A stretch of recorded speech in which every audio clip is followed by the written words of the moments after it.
All right, guys, we're just getting everything set up here on Facebook. As soon as I get the go ahead that things are happening, we'll get rocking and rolling. There we go. All right. So, good morning, good afternoon, and good evening, wherever you are. Way-T Lightheart from the Prosperity and Health Alliance. Tonight, we're going to talk about your hero's journey. It's calling you. Will you answer the bell? I want to talk tonight's, there's a lot of doom and gloom and chaos and madness and anger and frustration and confusion and disinformation and you name it. It's out there right now. I mean, this is an epic time. Let's face it. This is an epic time that we're living in, that we're dealing with. It's a once in a lifetime event. Basically, circumstances have smacked us in the head. There is a biological crisis. There is an economic crisis. There is a political crisis, and there's a geopolitical crisis. And I would say that there's a family crisis. I mean, there's a lot of crap hitting the fan right now, so to speak. And the thing is, a lot of people are caught in the fear. They're caught in the chaos. They're caught in the confusion. They're caught in the story, in the politicization, Is it invasion from another country? Is it a political scam? Is it a medical disaster? Is it biological weapons? Is it a trigger for economic Armageddon? Is it a political coup? Excuse me. Or is it just some freak accident, randomness? Are we going through some kind of special frequency world? Are we unleashing karma? So depending on where I go, if I go to the scientific community, I go to the religious community, I go to the political community, I go to the economic community, I go to the mainstream media, I go to the non-mainstream media, I go to social media, I go to my friends, my family members, my social group, whatever. Guess what? I'm going to get some version of what's going on. And that's cool. And you can choose to pick your poison. And I know many of us vacillate from period to period to period. But I think it's safe to say, haven't quite seen one of these in our lifetime for most of us. This is a once in a lifetimer.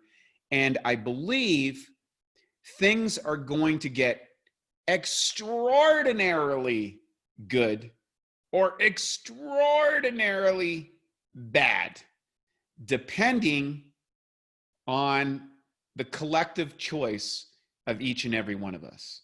And that's what I want to talk to you tonight about, something that is really important. If you read my email that I sent out tonight, I want to talk about something that Joseph Campbell identified. So for those who don't know Joseph Campbell, he was kind of a philosopher and influencer who traveled around the world and started documenting the stories of various tribes, various cultures, various nationalities and indigenous people, and really captured something. And what he discovered is there, through all the cultures of the world, throughout all history, separated by whatever and everything else, he found something very interesting. And that is, there were some common elements to the story, the human story, if you will, that people would engage in. I've got some notes here in front of me, and you can look this up, how it starts out. And I'm going to share with you. By the way, once you know this, I'm afraid to tell you, it's going to spoil half of the events or half of the movies that you watch, because you're going to know what's going to transpire. So I'm going to reveal to you the mystique behind the great Hollywood epic, whether you're a fan of The Notebook or a fan of The Matrix or a fan of 300 or The Devil Wears Prada. It doesn't matter. The essential story is the same. So let's get at it. So here's kind of how the hero's journey works out. There's the setup. The setup is the beginning of the movie. What happens? Here's little Bilbo Baggins hanging out at Bag End where nothing ever changes. Nobody ever wants an adventure. And he is, I'm going to use the Lord of the Rings, right? He's there and he lives in this little town that nothing ever happens in, nothing ever goes on, and nobody ever wants anything to happen. And what happens? Dun, dun, dun, dun, dun, dun. Suddenly, this wizard Gandalf shows up at his door and scratches something on his door.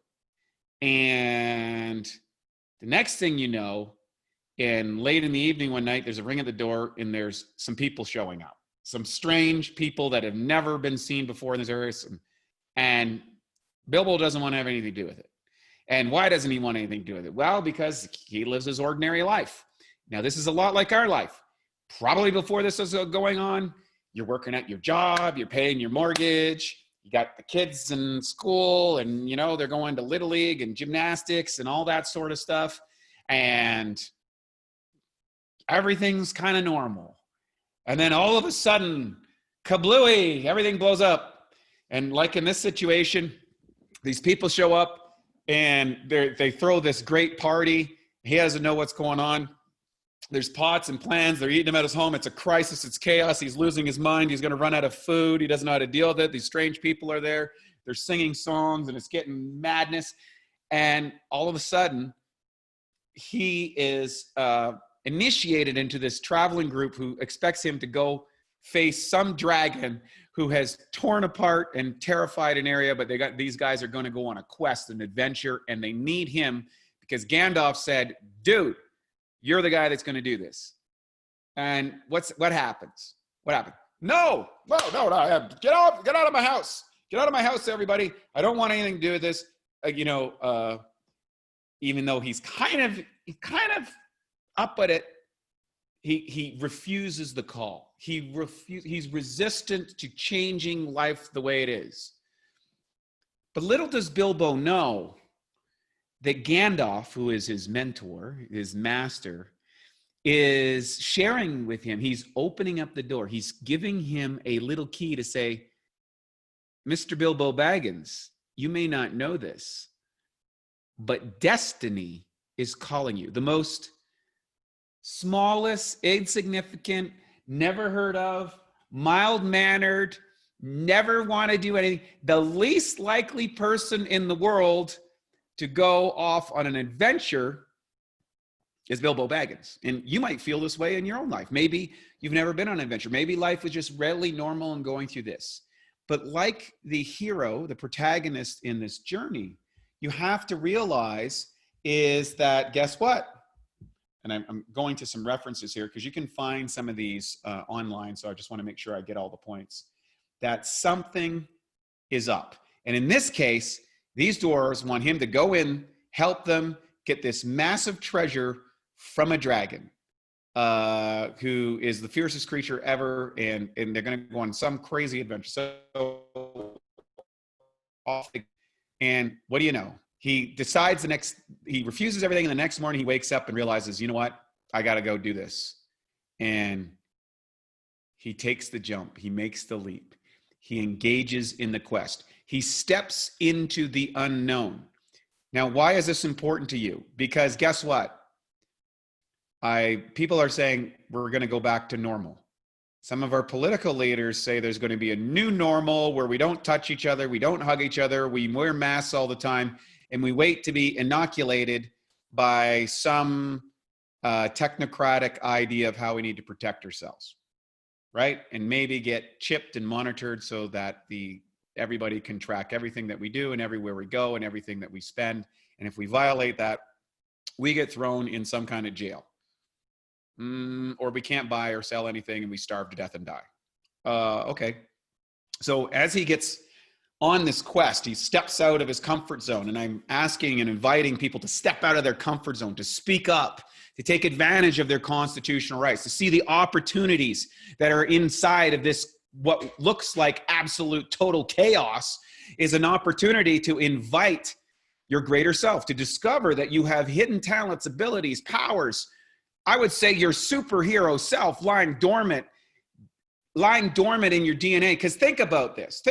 You, me, everyone that's listening to this at any time is the product of at least 10,000 generations of people who went through war, who went through famine, who went through totalitarian regimes, the most brutal things ever: starvation, cold, fires, earthquakes, floods, traveled on ships across the ocean. People were dying, family members. The history of humanity is absolute bonkers chaos, absolute total hardship, a total disaster on levels we can't even comprehend in this amazing technologically advanced world that, frankly, we've gotten kind of soft. Frankly, we've surrounded ourselves and we've traded happiness and fulfillment for comfort and ease. And boy, oh boy, is that a mistake. Because I'll tell you what, the reasons why humans dominate the planet, the reasons why you and I are here today, is because of the fighting superhero spirit that is in all of our ancestors, and you are a product of that. Your DNA has been transferred. So this is something that is literally inside of you. Your DNA has the residual information of all the survivors, of all the disasters, of all the horrible events throughout all of history. And you're upset because your favorite restaurant's closed down. Maybe you own the restaurant. Maybe you work at the restaurant. Well, guess what? Destiny is calling you. Destiny, knock, knock, knock. It's knocking at the door. It's putting the scratch on the door. It's inviting in what it looks like chaos. And I'm going to say to you something that's really important. You got to embrace it. You got to go with it. You got to pony up and you got to run out your door just like Bilbo Baggins and run into the unknown, run into the adventure, run into danger. And you might think, but I've got a family. But I have a job that I want to go back to that may not exist.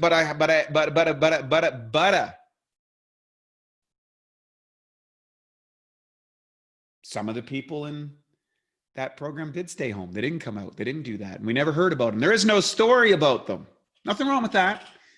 But the fact that you're on this webinar, the fact that you're looking for the next step, the unlock key, your inner potential, the ability to kind of go to that next level, that you wouldn't be here if you weren't the guy that Gandalf is scratching on your door, for Pete's sakes. This is you. I'm not talking to you. This is something else coming through, trying to invite you to take that step, to go past the ones. Think of all the times that you said, I should have done that. Why didn't I take that shit? Why didn't I take that risk? Why didn't I take that plane trip? Ask that person on a date, go for that job, step up in that interview, take the final shot, make the performance, because maybe you failed once, maybe you broke down, maybe you're worried about what other people think.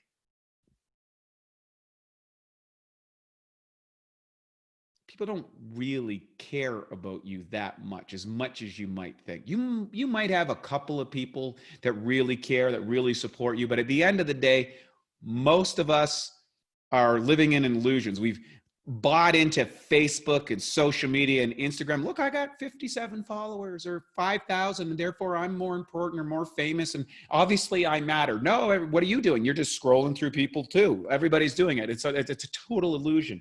Don't believe it for a second. So what happens? So Bilbo goes out, and guess what? It's really uncomfortable. It's raining. It sucks. He gets a contract that says, oh, by the way, here's your share of the treasure if you get it, but we're not responsible if you get burned, if you get maimed, or if you die or get killed by marauders or anything else. Sorry, you don't get your collection of your thing. So guess what? That's what we're living in. This whole illusion of security, it's garbage. Stop living your life under safety and security and comfort and quietness and all these wonderful little stories that are sold to you so that you can protect yourself. Hey, look, we're all going to die. All of us, every one of us, you, everyone you care about, everyone you know, everyone you're related to, we're all going to die. Every one of us. The question becomes, how are you going to live?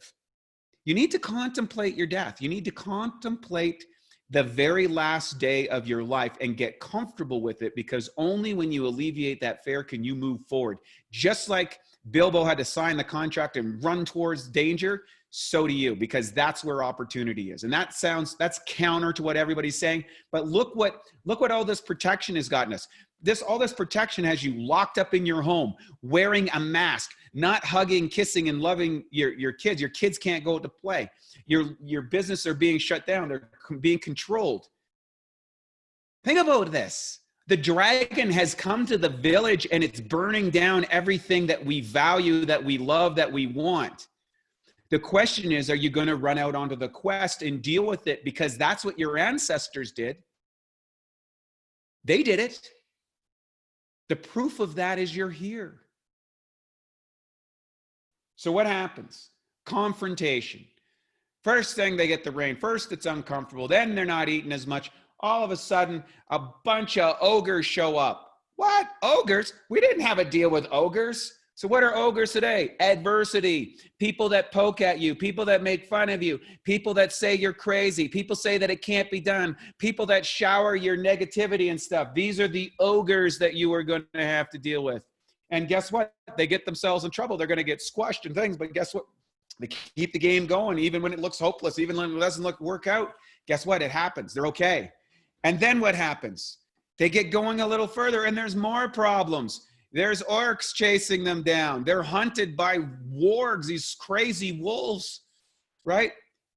It looks like it's going to be just absolute destruction. And then what happens? A bunch of people come in and help them. And that's exactly what this is about, the Prosperity and Health Alliance.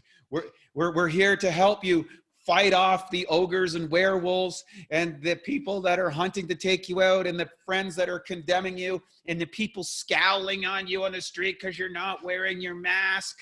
I mean, that's what we're here for, right? And what happens? They end up in this beautiful valley with this mystical elves, because there's people, when you put yourself out there, when you go out and face danger, when you go out and face what you fear, when you go out and face adversity, guess what happens? Magical things start to happen. You see synchronization. You see the appropriate person at the appropriate time that gives you the next clue. You don't know how to get to the final place, but guess what? You're going to find out about this. So in this is the struggle. This is called the struggle. The rising action in books is where the competing enemies to the goal reveal themselves that you had no idea even existed. When you're going to go start your own business, when you're going to go build this, when you're going to go out and sponsor 25, 50, 100 people in the next 90 days, there are going to be ogres, but they're not like big things that are going to try to sit on you. Their doubt, their fear, their condemnation from your peers. They are the ogres of social structure, which keeps you small and keeps you locked in your house. You need to break out of those things. You need to embrace your super self. Isn't the heroes history those who were defiant? And not defiant in a negative way, to be defiant because you hate the man. Defiant because you're following and you know that's what's true within yourself, within your heart. I posted a video about a policeman recently who was saying, hey, look, I don't feel right. I served in the military. I actually faced war. I fought totalitarian regimes. I saw the effect of this. And as a police officer, someone that deals with people in the worst day of their lives all the time, he says, I can't enforce these things. This is against people's constitutions. This is what I went to war for. This is what my friends died for. And I'm supposed to tell people they can't exert their constitutional rights. And that is life, liberty, and the pursuit of happiness, and the pursuit of prosperity, and the way to kind of put together your life in a way that you can take on more. If you read Jordan Peterson, he talks about the same thing when he talks about the Gulag Archipelago and Solzhenitsyn and what he discovered and how people were snitching on each other. And some of the people who were just given the opportunity were the worst of all once they got inside the prison. We're fighting an ideology. We're fighting a concept of control. We're fighting authoritarianism. That's what's happening. Make no mistake.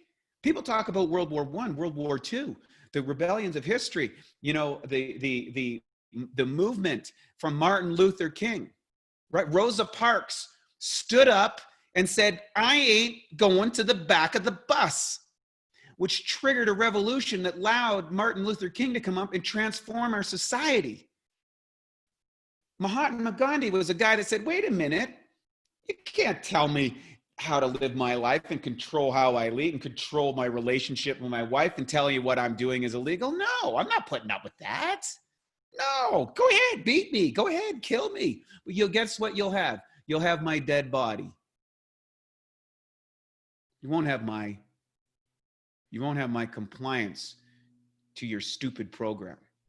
And that's the dragon that we're feeling, the dragon of psychopathic, authoritarian regimes who are looking to control your life. You know what? We're going to lose some people. Yep. Not going to stop. This flattening the curve. Okay, we flatten the curve, but everybody's still going to get infected.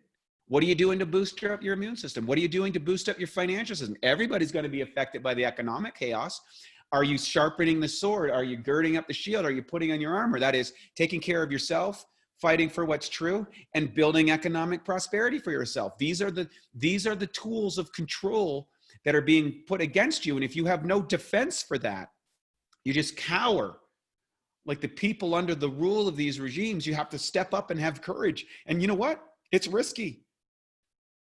That police officer lost his job. He's got a couple houses, got a family. And he said, you know what? I got to do what's right in my heart. So if it's not right in your heart, don't do it, because you'll cave at the worst time and it'll be worse for you. Just go along, but just don't stop. Just don't condemn. Don't just put down those who choose to embrace that, because then you become one of the ogres. You become one of the detractors. You become one of the people that are trying to take you out. And the bottom line is you have a choice in life on how you are going to live it. You do not have a choice whether you are going to die or not. You will die.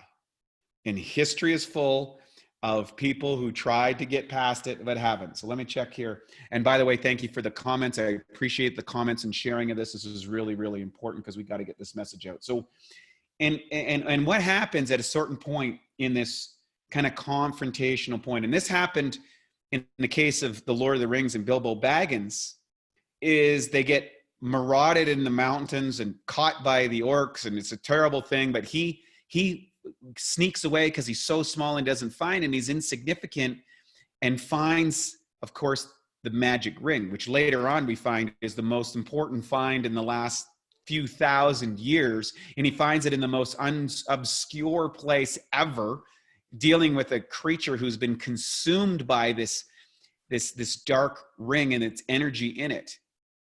And those are the people who are consumed by greed, they're consumed by control, they're consumed by power, they're consumed by fame, the negative aspects of human psychology and fear, and how that drives people. Pride, anger, desire, these things that eat away at you, as represented by Gollum.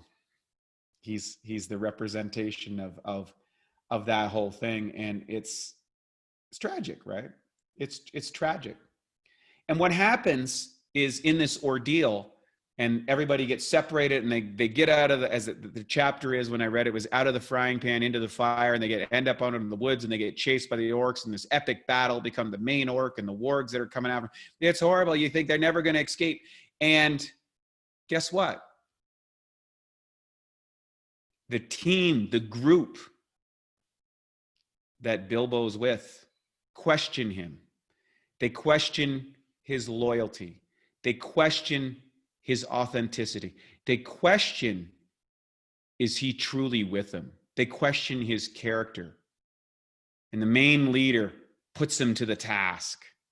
And maybe you've experienced this. Maybe you experienced it at work. Maybe you experienced it at Enagic. Maybe you experienced it in your family, your friends, somebody.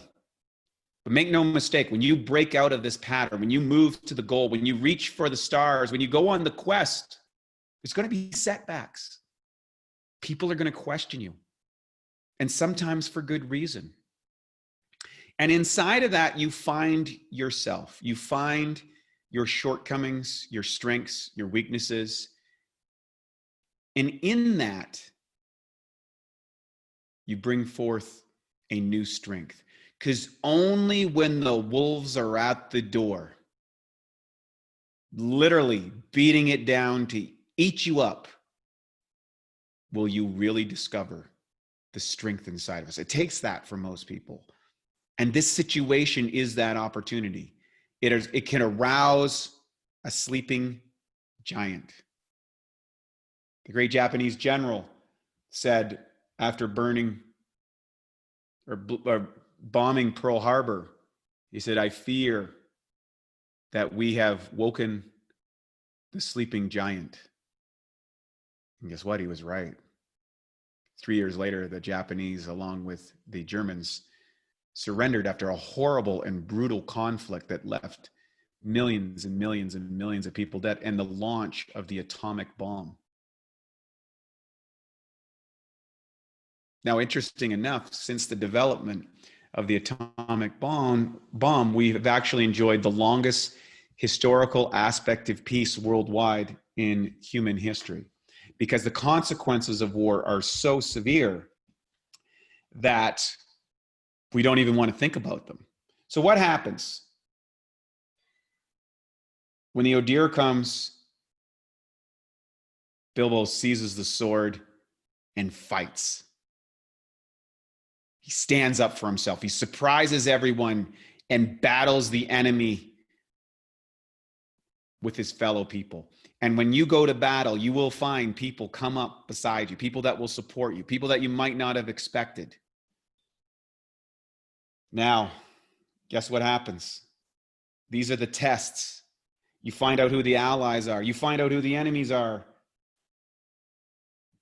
And in this journey, there's a deeper self. There's other aspects they don't have. And in this case, they go to the dragon itself, right to Smaug's right to his lair. Right, and this is built up all the time, the testing and everything. Some of his group members are not sure what to do. And now his moment has arisen where he needs to step up and face the dragon where no one else can. And he does it. He's literally riddling and outwitting the most fearsome creature in the world, the dragon.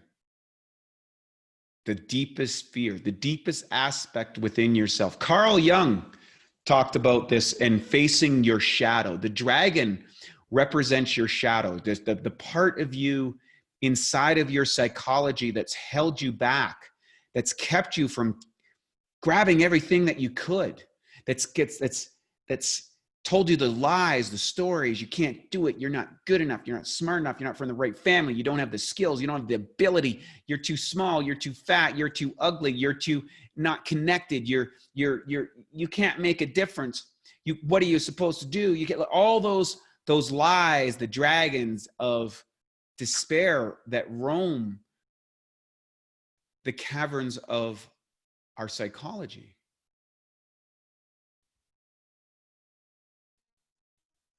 What do they do? They face it. And what happens? The dragon goes berserk. If you think you're going to step up in these times and not face hardship, not face the dragons of fear, not feel flames and fire and smoke and almost total devastation, you're crazy. It's coming. It is coming and it's here, and we've got to face it together. So what happens? They band together and they fight against what looks like insurmountable odds. You might be going through that moment right now where it seems insurmountable. You can't handle it. It's never going to happen.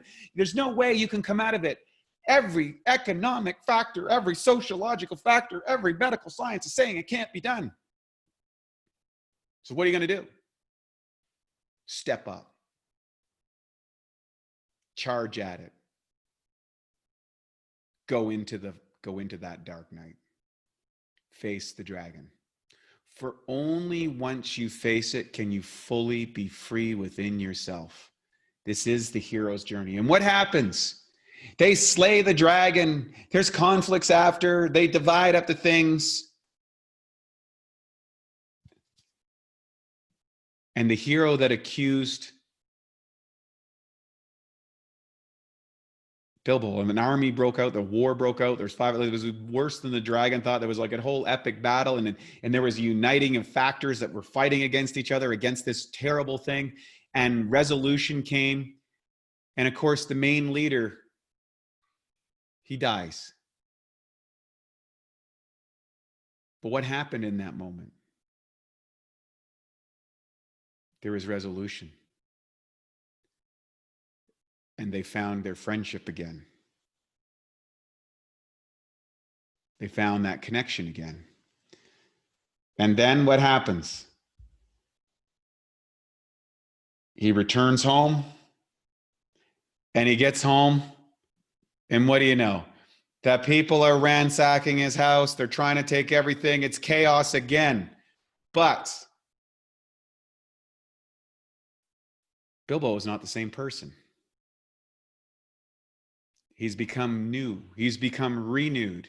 He's not the guy that ran out, chasing after his thing with his knapsack, running out, scared as can be, naive, uncertain, soft, unwilling to face the demons. He's faced the dragons. He's fought the enemies. He's taken out the dragons of resistance within his mind, within his heart, within his soul, within the soul, heart, and mind of all of us. And he came back with the treasure. The treasure is not the gold. He only took a small amount. He came back knowing his strength. He came back knowing his courage. He came back knowing what was inside even the frailest, smallest, most insignificant person in the planet. He became a hero. He became a master of himself. And he easily took care of things at home. The things that challenged him in the past, the things that made him fearful, the things that he had resentments for and that worried about and caused all the chaos, the things that you were worrying about right now, he easily dealt them like nothing because he had activated his inner superhero. Now, not everybody in his town was going to get it. Not everybody in his local thing. Some would look at him with suspicion. They would whisper behind him years later. But at the end of the day, the hero's journey is not about conquering what is outside of oneself. It's about conquering what is inside yourself. The events of the world will come and go. The virus will come and go. Politicians will come and go. Medical people will come and go. People will come and go. We swoop all onto this planet, and before you know it, we all swoop off. Different times, different places, but what's 100 years? What's 50 years? In infinity. It's nothing.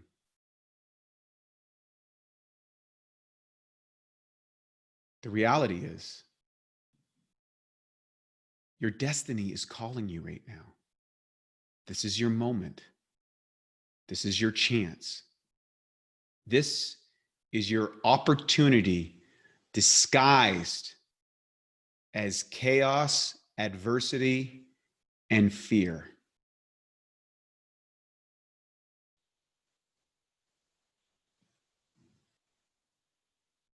The events that are transpiring worldwide right now are revealing the darkness. They are revealing the control, the manipulation of your mind, the manipulation of your thoughts, the manipulation of your emotions, your beliefs, your attitudes, everything. Everything is on the table right now. All of it. But guess what? You've got this business. Maybe you got a friend or two. In fact, we're on here, we're friends, as far as I'm concerned. You got a process, you got a technique, got a little mentor to kind of help out, add you a few little clues, but nobody can do it for you. You've got to run out there, half prepared, half ready, unknowing of what you've got to face, but the willingness to face it, the willingness to face your own fears, your own darkness, your own, I can't do that. I don't think I can. I might not be able to. I've never been able to. Who am I to think? I'm here to tell you, it's your time. It's in your genes. It's in your genetics. You're the product of over 10,000 generations of survivors that went through conditions far more worse than anything that we've seen in this lifetime. Death, destruction, overt, corrupt, evil, confusion, chaos, disruption. This is what it is to be human.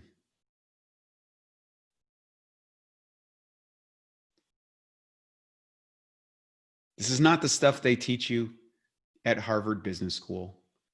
You don't get a mark for this in life. Nobody gives you an award or a medal. No one pats you on the back. You got to go in to the darkness and face your fears, face your unconsciousness. My suggestion for you, listen to 10, 20, 30 minutes, an hour a day of someone like Jordan Peterson, who's a psychologist who's faced his own demons and darkness and understands this aspect. Read some Carl Jung. Find a business mentor, a business leader who can help navigate the nuances of how to do the process within your structure so you can create prosperity. Find a couple of people that can hold you accountable, that can help you navigate these areas. And maybe you have to go alone for a while. Go alone. You'll find new friends. You'll find new comrades. You'll find new allies. And yes, you'll expose new enemies. But that is the hero's journey. And it's pervaded through every culture, every race, every group of humans that's ever existed on this planet. These persistent myths are ideological structures that have been passed down through generation for generation. No hero you ever read about wanted to go there. No legendary person didn't have their doubts and fear, or didn't have that moment of absolute failure and despair, or hardship or setback. But the human spirit carries on, and it's in you. It's in the people around you. But not everybody's going to wake up to it. Not everybody answers the door when destiny knocks on it, or in this case, kicks it down. You have to decide. No one else can do it. And you have to go on the adventure, and you have to face the demons, the dragons, the enemies. And I'm here to tell you, no matter how unsafe it looks, it is safe. Because we're not made of flesh and bone. We're made of something else. We're made of the essence of divinity. How do I know that? Scientists are always looking for the aspects of what makes life. But if you look at life, it seems to persist all on its own. We've got it all backwards. We're looking for the conditions of life. Life exists despite the conditions, despite the circumstances. We're spinning on a blue glob of water and dirt at some insignificant part of the galaxy, hurtling through space at some ungodly speed that started billions of years ago. What's more miraculous and unusual than that? How is life existing in those conditions? Nobody can answer it, because the conditions of life do not exist. Life exists in the conditions, and your spirit exists throughout all of time. Embrace it, celebrate it, own it, and charge forth into the unknown adventure of your life. I'm Wade T. Lightheart. We'll see you next Monday.